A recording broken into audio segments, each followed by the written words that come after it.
The signal noise problem.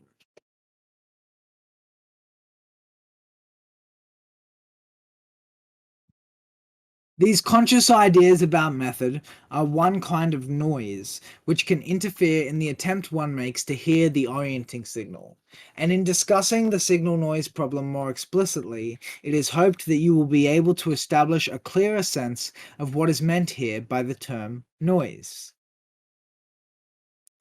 In the broader sense, noise is anything which is not part of the signal. And so, on the most basic level, there is a task for the semionaut, in that in order to decipher the signs, one has to cultivate the ability to distinguish synchronistic occurrences from mere coincidences.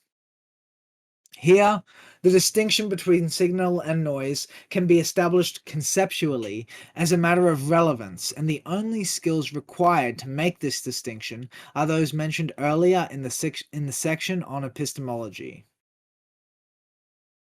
There is, however, as in most of the terms within this lecture series, a rich complexity to the meaning of the term noise, which recurs at every level of analysis with a new and novel function. An excellent high-level example of this is a psychological defense mechanism. During a progressive developmental dialogue, it is a regular enough occurrence that the discourse will trespass upon territory which, for one member or another, has a threatening or traumatic quality.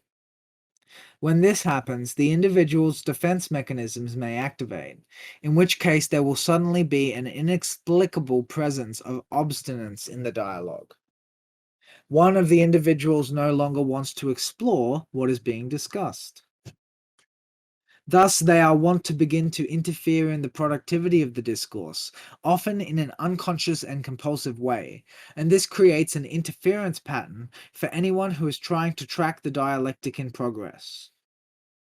In other words, the defense mechanism is a sort of noise also. More broadly, in the psychological realm, any compulsive behavior or thought pattern constitutes a form of noise which is apt to interfere in the process of detecting the orienting signal within the vast and varied music of the world. And especially influential in this respect are unconscious compulsions, as these are the most disruptive.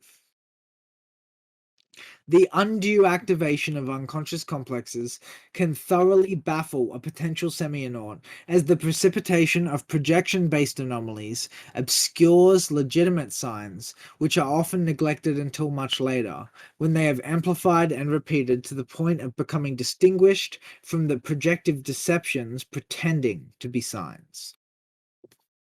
In this context, then, noise would also refer to the interference patterns generated by the projective framework and employed by the individual, or in others to the unhelpful aspects of the conscious idea of method, to which one inevitably attempts to restrict oneself.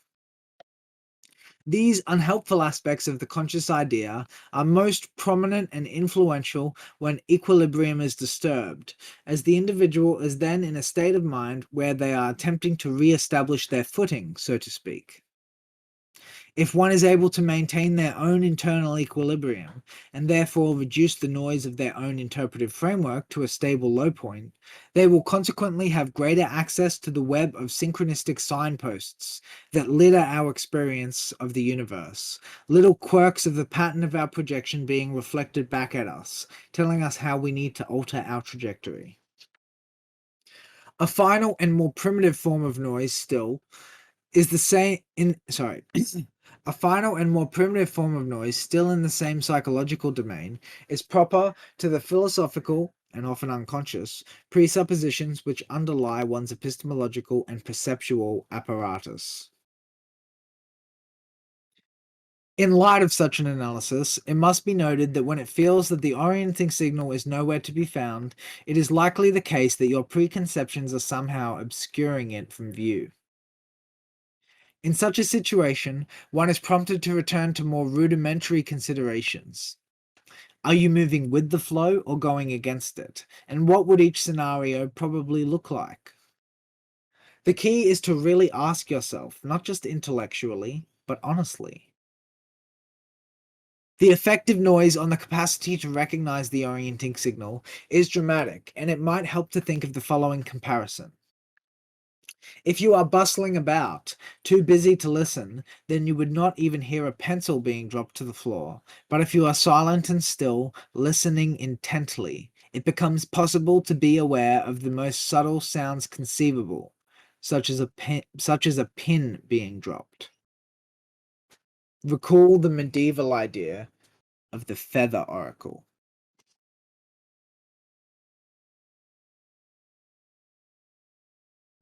The stillness and the storm, silence, noise, and meditation.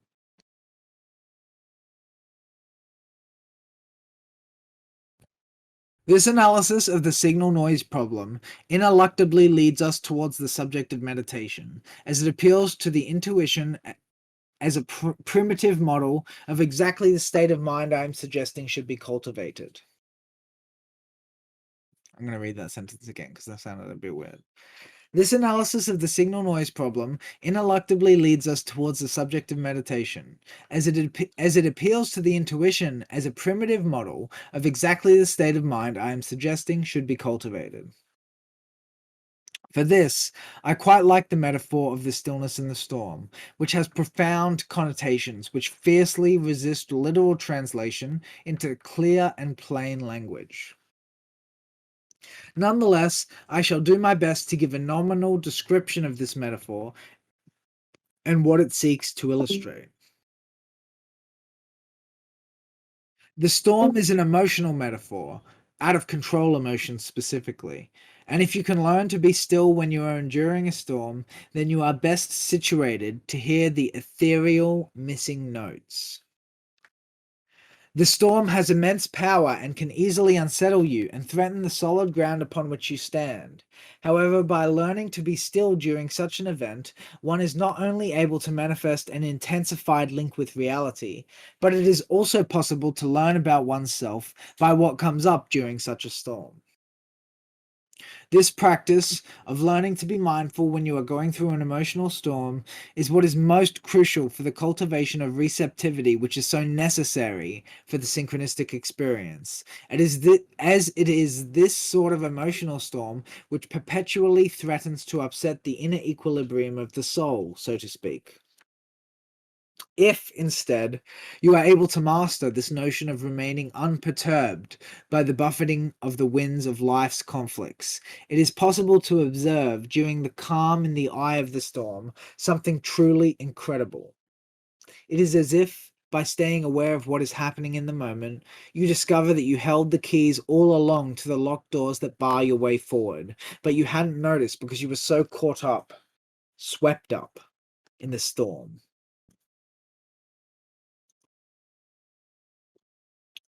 Thus, if you can learn to meditate mindfully, then you will find you are able to observe the resonant threads which are somehow parallel to one another in odd ways.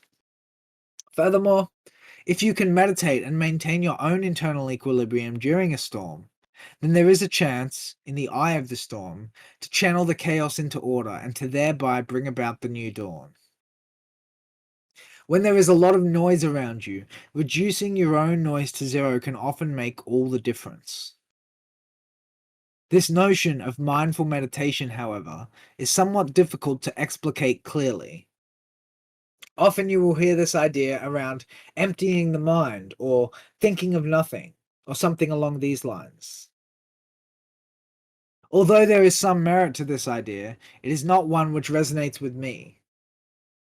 The idea of meditation that I find more amenable is one which prescribes no method in particular, and merely advocates for the absence of judgment characteristic of deep thought.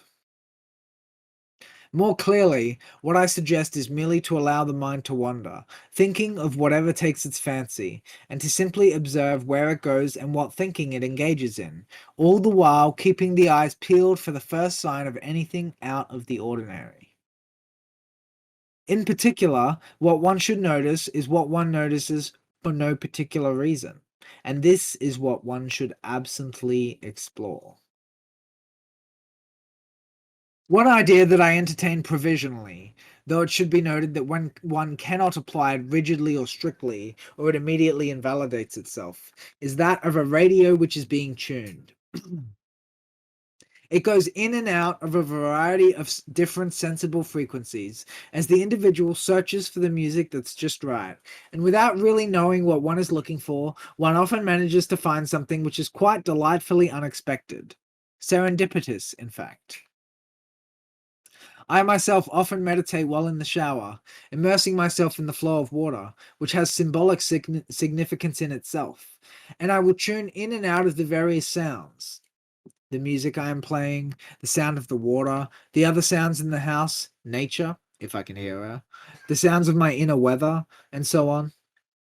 In this, I envision a different kind of emptiness. Not an emptiness of mind, but rather an absence of judgment and guidance, an absence of conscious oversight, perhaps, and therefore a presence of mind that is altogether more free.